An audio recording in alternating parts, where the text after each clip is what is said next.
Howdy folks, how are y'all doing? My name is Rees, and welcome back to the Minecraft 2025 Let's Play Adventure, where these are not the normal circumstances where we come together.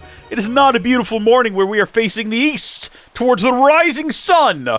Rather, it is a dark and stormy night. In-game. Hopefully not for you in real life. Hopefully you're having a wonderful day.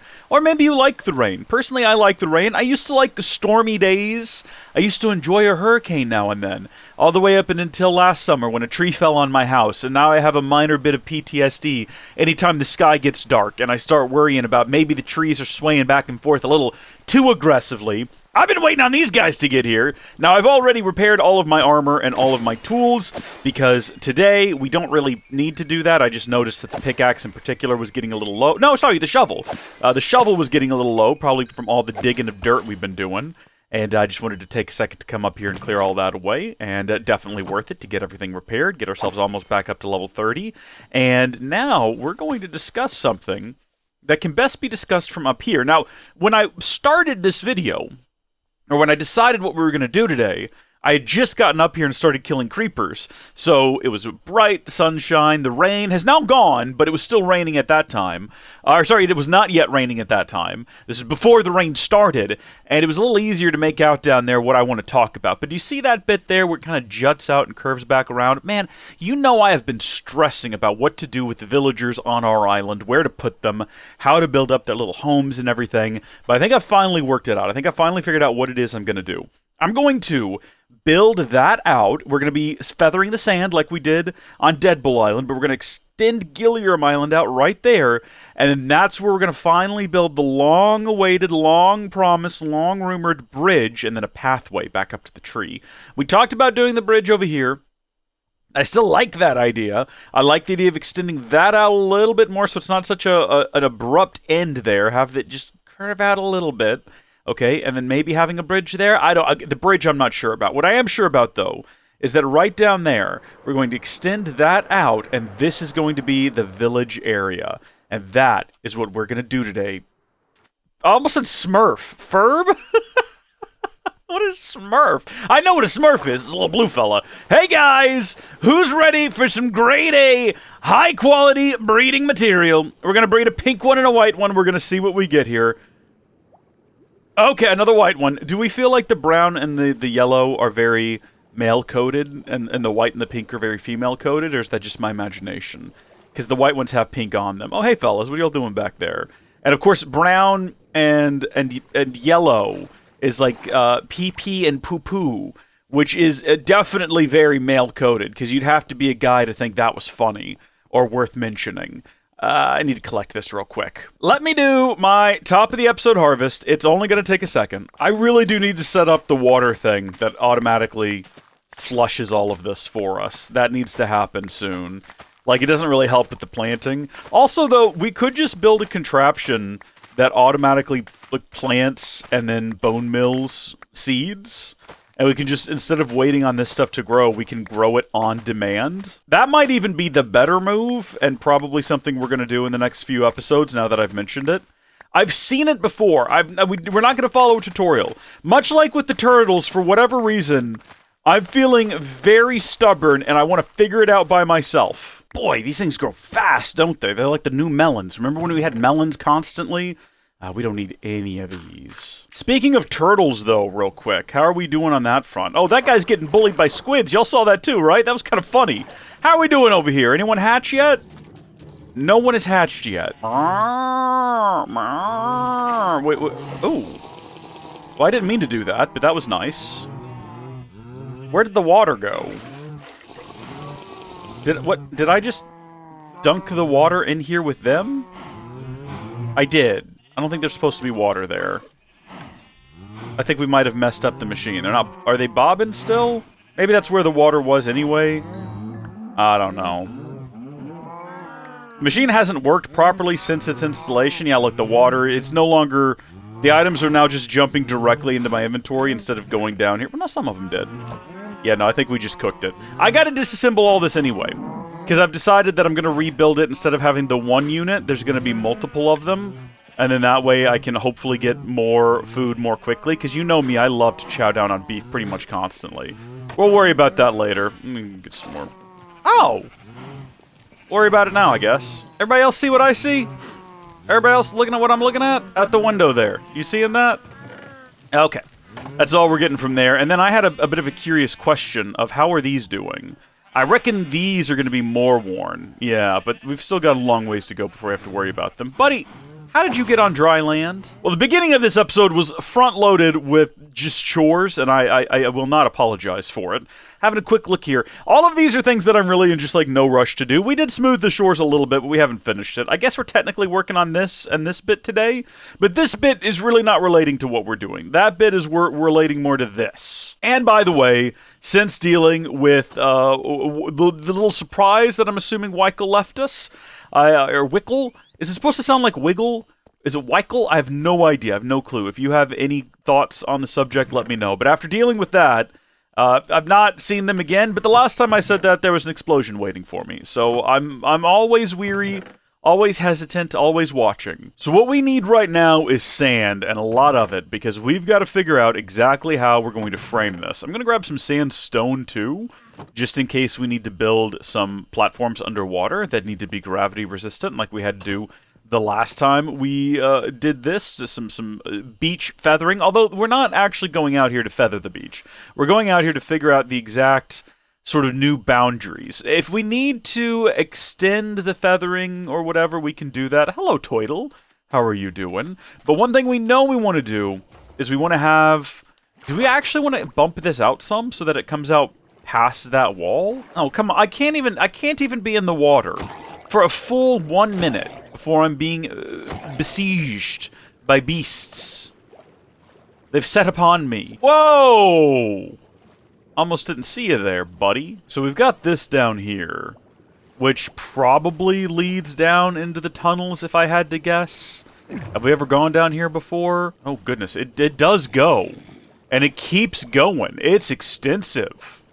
This is interesting. I don't think we've ever explored these before. I don't think we've had the ability to explore these before, because we didn't have a constant supply of underwater breathing contraptions. I'm just going deeper and assuming it's going to let out somewhere useful eventually. It's probably leading out to that giant chamber under the water. It's going to a dead end. That's disappointing. Now, to be clear, there were some other passages we could have explored. Like, who knows where this goes. I do want it firmly established, though, that I am, in fact, quite lost. I don't know where I am. The ability to squeeze through small spaces like this makes it very easy to get turned around. Is this the way I came in? I think this is the way back out. Aha! Yes, indeed. In fact, is this exactly where I went under? No, it's not. It's slightly off to the side. How fun. Well, in that case, if we know that there's that entrance there, we don't have to worry about this one right here. And we can go ahead and close it off. And then this is why we got the sandstone. Uh-oh. Okay, life goes on. Hello. Oh, yeah. It's all coming back to me now. The nightmare that is building an island by right-clicking. So much fun. I guess in this case, we're not building an island, we're growing one. Let's, you know, instead of filling it all the way in and all the way up, I was gonna say, maybe I need to just find the border and build that instead. I think it's right here. I think this is where we start. I need more sandstone. And I've just made more sandstone. For some reason, I forgot that's how you do it. I kept thinking I had to go bake it, but that makes glass. So that was a stupid thing to forget. If I want it to be smooth sandstone, I've got to go bake it. That much is true. This way, we still kind of have this underwater entrance sort of a thing. We need to work on it a little bit, because it's kind of filled up with water now. See, this way, we have sort of maintained this entrance to the underground. If it's flooded, is it still the underground, or is it just super underwater? No, it's underground and underwater. It's the same thing simultaneously. You know, I could be talking right now. I could be having an entire dialogue about things. We could be discussing literally anything. Oh, I got a Nintendo Switch! You know what's funny? Is, I actually forgot in the video we did the other day where we had an entire discussion about the Nintendo Switch 2 coming out, that I did get one on release day. Because obviously that video, it came out after release day, and was therefore recorded after release day, which makes it funny that I forgot an entire story about getting one for some reason. Isn't that silly? I'm not telling that story today. It's fine. It's just more Nintendo Switch. It's it definitely feels larger in the hands.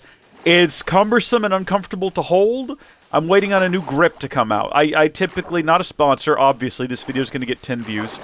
Satisfy tends to make really good grips. I use them on my original Switch and my Switch OLED. Big fan of the Satisfy grips, and they are working on one for the Switch 2. It just makes it possible for someone with large hands like myself to hold the Switch 2 for an extended play period without getting horrible, like, cramps and pronated hands. It's unpleasant to hold a Switch 2. I don't know if you've ever done, or any Switch really, even the original, the Lite. Maybe it's better if you have like wee little hands, but it's just not comfortable. Shout out to the Steam Deck for being the objectively superior choice in terms of ergonomics. And also just kind of better overall, you know? Like, I've seen this sort of straw man argument that apparently there have been people out there saying that the Switch 2 is more powerful, or the Switch 2, that the Steam Deck is more powerful than the Switch 2. I keep seeing people say that those people were idiots and clearly wrong. The problem is I've never actually seen people say that. By the way, the sort of framing device is finished here. I'm going to smooth this out a little bit. I've never actually seen anyone say that, which is why I call it a straw man argument. I've never heard a single person say the Switch 2 was less powerful than the Steam Deck, or the Steam Deck was more powerful than the Switch 2. What I have heard, a real argument, and one that is just objectively true and impossible to argue against, is that the Steam Deck is more versatile and more useful than a Switch 2. And that is 100% true. Okay? That is just factually true, and it makes more sense to buy games on, like, if you're trying to figure out which of the two ecosystems to buy into, you buy a game on Switch 2. It's this simple. This is all you need to know. You buy a game on Switch 2, you own the game on the Switch 2, you play the game on the Switch 2. That's it. Maybe someday there's a Switch 3 in like 7 years that'll play the game slightly better, but you buy the game on Switch 2, you have it on Switch 2, okay? You buy a Steam Deck, you buy the game on the Steam Deck, you own the game on Steam. You can play it on the Steam Deck. You can play, if there's a Steam Deck 2 that ever comes out, you can play it on there. You can play it on an ROG Ally. You can play it on a toaster. You can play it on a gaming PC. Anything, any place where Steam will run, you can play that game. It just, for me, like, I don't plan on buying any digital games on the Switch 2. I will only be buying physical games and only Nintendo first-party games. Because anything that comes out multi-platform, I'm not buying it on the Switch 2. It doesn't make any sense. Why would I want to own a game on the Switch 2 and have it be stuck on the Switch 2 when I can get a game on the Steam Deck and play it on literally any device that runs Steam? It makes infinitely... This is not something that you can debate or have a discussion about or a disagreement on. This is not an opinion-based point. This is reality. The reality is, if you buy a Switch 2 and you buy games on the Switch 2, those games are only ever going to exist on the Switch 2 and offer the performance that the Switch 2 offers. Yes, much like the original Switch, a Switch 3 might come out down the road. Your games might get an update to run a little bit better.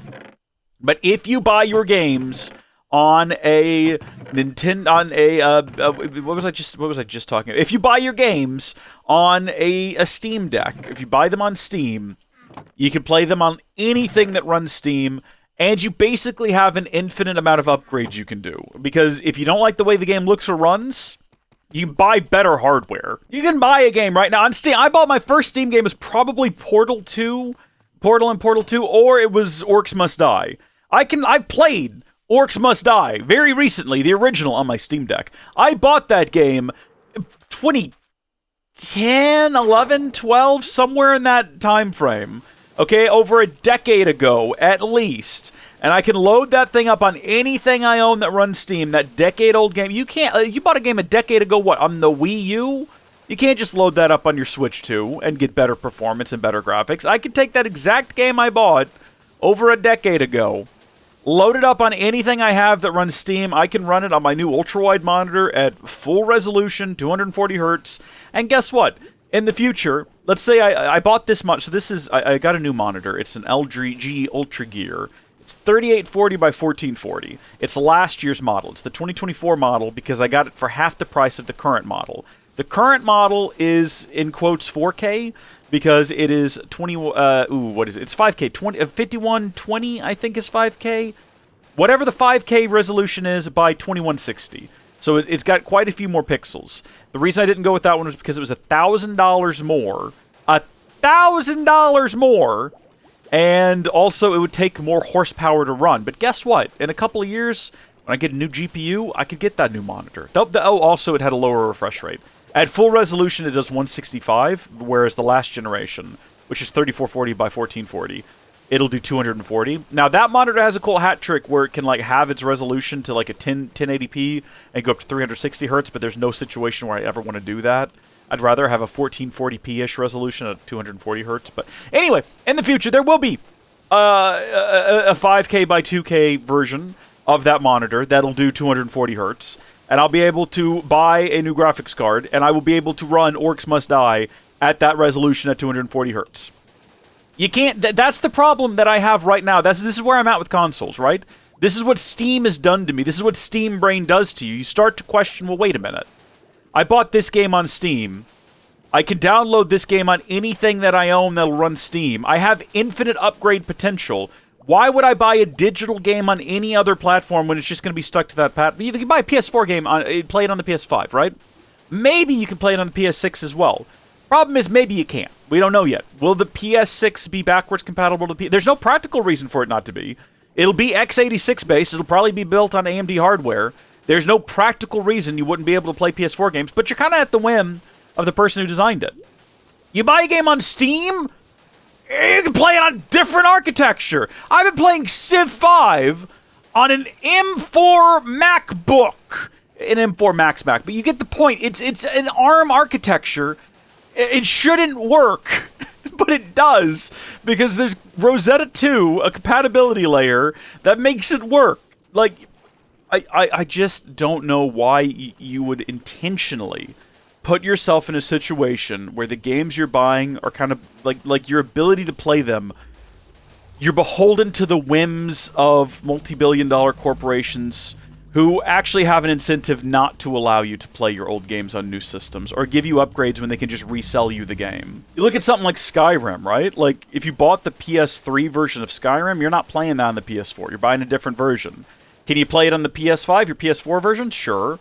Sure, and there's some mods you can install on there, but here's the other issue, though. Here's the other issue, right? I played Skyrim for the first time on the Nintendo Switch. I had a great time because back then, when I got it, portable gaming PCs weren't what they are today. Laptops existed, but you didn't have your Steam Decks, right? And so it was kind of the novelty of having games on the TV and on the go was still fresh, and that's why I bought a bunch of third-party games on the original Switch. I will not be doing that for Switch 2 because I now own a Steam Deck.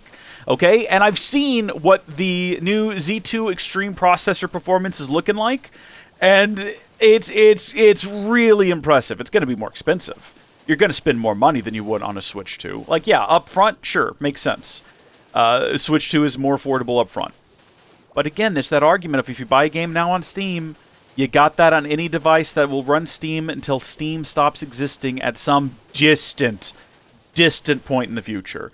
Steam's going to be around for a really long time. And it just, for me, there is no arguing that it just makes more sense to use, to like spend your money, if you're going to buy digital games, on a storefront that is not beholden to a single platform or platform holders' whims, right? Your Switch games will only ever work on the Switch, as Nintendo has decreed. Your Steam games will run on anything that'll run Steam. Yeah, look, GOG, I hear you. There's a GOG argument to be made as well, okay? Good old games, you get your games without any DRM, you can run them on... You just get a regular install, you install that on anything. You install that on literally anything. I love GOG. If a game is available on Steam and on GOG, I'm probably going to get it on GOG, honestly.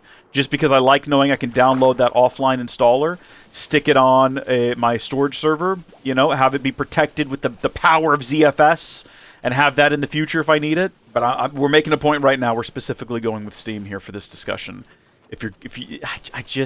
I don't understand the mindset of people who will argue until they are blue in the face that there's some sort of superiority in buying your digital games on a Switch when they're going to be holding to that. You don't know that there's going to be a Switch 3. There might be. You don't know that it's going to play your Switch 1 and Switch 2 games. It might do. You don't know it'll run them better. It could. If I go buy something right now, Clair Obscur, Expedition 33. So far, my favorite game of the year. You know, I love that game so much. I'm enjoying every second of it. And I can play it on my Steam Deck, and then I can come over and I can play it on my PC. And performance that well exceeds anything the Switch 2 could ever sneeze at. And in the future, you know, maybe Player Obscure comes out on the Switch 2. That's the version of the game you're getting, is the one that you can run on day one. You're not going to be able to swap out your CPU or your GPU. You're not going to be able to buy a better handheld and run the game better. You're just stuck with what you got. And it's just not the case. And this is coming from someone who owns a Switch and owns a Switch 2. I own a Switch. I want to make that very firmly established. This isn't some fanboy argument. Like, no, I've got it. And I will be buying Switch games on it. Probably secondhand at a discount because I have no intention of buying them digitally. And I have no intention of spending $80, $90 on games if I don't think they're worth it. Fortunately, I can get them physically. Thing is, like, the reason I don't have an issue with that on PC is because, again, you get it on Steam. Listen, Ubisoft makes some games that they take offline after a while. Thing is, I cannot, on YouTube, advocate piracy. I cannot do that, okay? What I can say is that oftentimes when a game goes offline, someone out there introduces a patch to continue playing the game, like a third-party patch that you can either use in your client. Maybe you just download a client that's already got it, you know, installed, and you can continue to play your game that Ubisoft has taken offline. You know, and while there is a difference between legality and morality, we talked about it in a previous video. You know, just because something is possibly illegal or a violation of terms and services, that doesn't make it morally bad. And again, piracy is awful. You should never pirate games. If you already own a game, though, you have to ask yourself morally, you know, they've taken away my ability to play the game offline. Do I feel morally like there's any issue here with me getting this patched client for a game I already own? Me personally, again, I don't condone piracy under any circumstances for any reason. YouTube algorithm listening to this, piracy is bad and not good. I would have no issues. On a game that I owned. I'm getting a version that ran after I already purchased it, you know? I'm just, whatever that means to you is what that means to you. What I'm saying is there's just more versatility. I don't know what this discussion is. I was just making an example of something I could be talking about while I put down sand. I didn't mean to actually talk about it. I didn't mean to go on a rant again. I didn't even tell you the story of getting the Switch 2. It's not as great a story as the first one. We'll tell it another day. For right now, I'm going to go back to watching my YouTube video while I silently play sand until this forsaken project is finished. Okay. Well, unfortunately, I'm now out of sand. So we have to go get more sand. Don't wave at me like that. You know what you're in there for. I reckon this will be enough sand here if we fill up the 4 of these. That ought to be enough. That's 2 double chests worth. Ought to get us going for a while. I should probably sleep. Don't want to incur the wrath of the sky demons. I forgot about this. I forgot about that. Let's go ahead and correct that right now. Okay, that is the 4 of these completely topped off. Let's go ahead and collect those into our inventory. And then we will grab as much as we can. I already emptied out the top chest. Grab as much as we can out of this chest as well.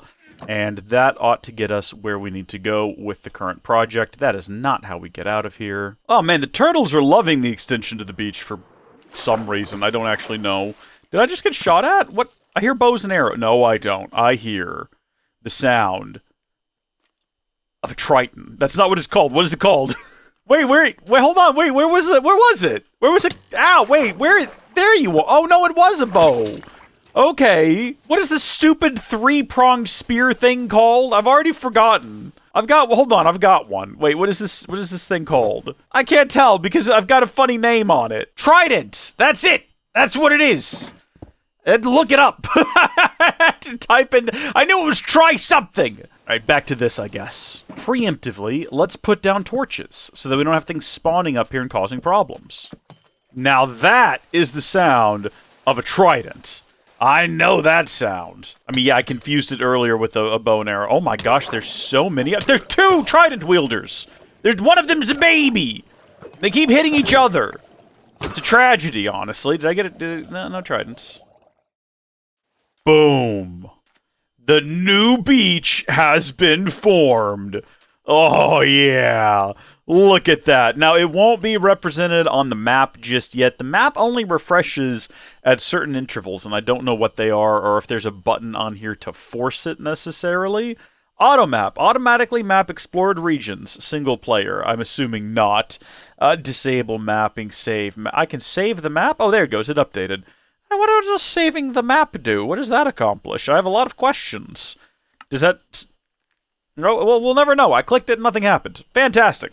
No, saving map to screenshots. Oh, huge. That's cool. Okay.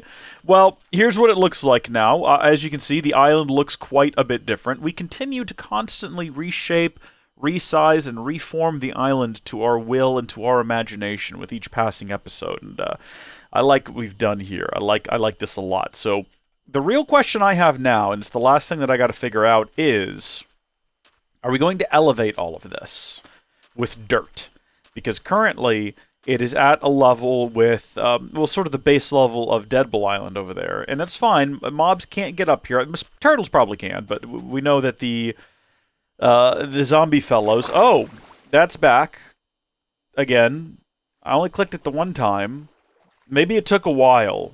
Maybe it was started the saving process. Maybe it is actually the entire map that got saved as a PNG or something, and it's just one big file, and it took some time. Okay, we could leave it at this level and have sort of a staircase or something over here, maybe some slabs that bump it back up to here. Or we can raise the whole thing up, which I kind of like the idea of. Remember, the original idea was retaining wall. All of this was going to be behind a retaining wall, and now it's not. If we elevate it, there's no real advantage other than it's a smoother transition. If we leave it like this, there is no advantage other than we don't have to add a bunch of dirt and grass. Thing is, we will have to add a bunch of dirt and grass because we have to have grass or dirt in order to have path. Well, maybe we do both. Maybe we extend the dirt out, but then also we have a beach be at sort of sea level. Something we didn't do next door at Deadpool Island. We just had it be at level with the ocean and be grass. Well, maybe we do that. Maybe we trim away the edges here, or we just, I see you. We just add more, and we have it be, oh, I don't know. We don't have to figure it out today, at the end of the day, because today's episode's over. It's finished. We did what we set out to do, and now we're done. And we're just trying to get, like, fishing poles, and we don't get good drops from these guys anymore. They used to have better drops. Until next time, thank you folks for watching, God bless you, and I will see you later. Goodbye!